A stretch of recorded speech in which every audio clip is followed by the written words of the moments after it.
देश में नई फसल के गेहूं की सरकारी खरीद शुरू हो गई है, लेकिन पुरानी फसल का स्टॉक 6 साल के निचले स्तर पर है। 1 अप्रैल तक केंद्रीय पूल में गेहूं का कुल स्टॉक 85.1 लाख टन दर्ज किया गया, जो अप्रैल का शुरुआती स्टॉक अगर देखें तो उसमें 6 साल में सबसे कम है। हालांकि आने वाले दिनों में केंद्रीय पूल में गेहूं का स्टॉक बढ़ने की संभावना है, क्योंकि सरकारी एजेंसियों ने कई राज्यों में गेहूं की खरीद शुरू कर दी है। बेमौसम बरसात की वजह से कुछ राज्यों में फसल की कटाई में देरी हुई है, लेकिन कटाई जब जोर पकड़ेगी, सरकारी एजेंसियां खरीद बढ़ाएंगी, तो उम्मीद है कि ठीक ठाक स्टॉक बन जाएगा। फिलहाल सरकार ने जो लक्ष्य रखा है वो 341 लाख टन गेहूं खरीद का इस साल रखा है।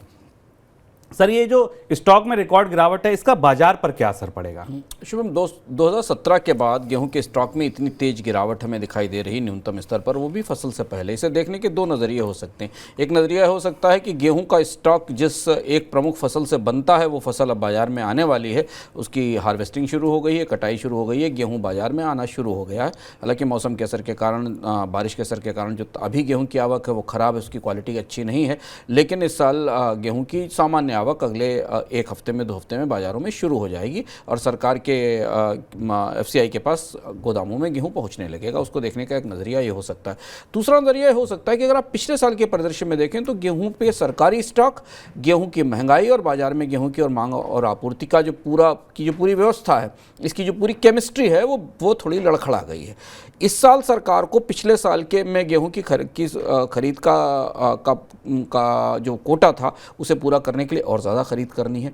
और अगर ऐसा नहीं होता है और गेहूं के चक्र की शुरुआत रिकॉर्ड लो FCI के स्टॉक के साथ होगी, तो इसका असर बाजार में कीमतों पर बना रहेगा। और यहीं वो बड़ी दुविधा दिखाई देती है कि जो जिस MSP पर सरकार गेहूं खरीदना चाहती है, उस MSP से ज़्यादा कीमतें बाजार में किसानों को मिल रही हैं। और अब जबकि FCI के अनाज भंडार में गेहूं का भंडार रिकॉर्ड लो स्तर पर है, तो क्या सरकार को कुछ अतिरिक्त प्रोत्साहन देने पड़ेंगे इसको खरीदने के लिए? पिछले साल हमें याद होगा कि गेहूं की खरीद पर्याप्त नहीं हो सकी थी और उसके बाद कीमतें बढ़ने के कारण, निर्यात की गफलत के कारण सरकार को गेहूं की खरीद आगे बढ़ानी पड़ी थी।